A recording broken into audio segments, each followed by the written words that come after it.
Hello friends, আজ আমাদের ঋতু পূজা। তাই আমি সকাল সকাল তৈরি হয়ে শাশুড়ির সাথে কাকির শাশুড়ির বাড়ি ঋতু পূজায় চলে এলাম। ঋতুতে জল দেওয়া হচ্ছে, জল দিলাম। আমাদের রবিবার রবিবার করে জল দিতে হয়, তাই আমিও শাশুড়ির সাথে চলে এলাম জল দিতে।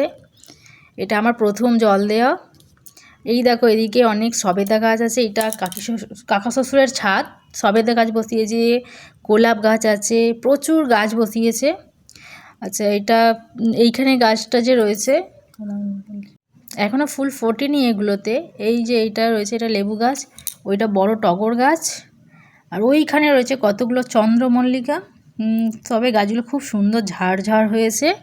এই দেখো, এগুলো খুব সুন্দর ঝাড়, তবে কাকা শ্বশুরের নিজের হাতের তৈরি। এই গাছটায় কুড়ি এসে গেছে। এই দেখো ফ্রেন্ডস, কত কুড়ি এসেছে। গাছটার ফুল ফুটবে, ফুল ফুটলে খুব সুন্দর লাগবে, তখন আসবো ভিডিও করতে। এখন এখানে বেল গাছে দুটো বেল হয়েছে। এটা হলো আমাদের বাড়ির বা কাকা শ্বশুরের ছাদ, নিজের হাতে বানানো গাছগুলো।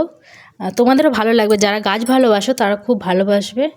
টাটা, আজকের ভিডিও এখানেই শেষ।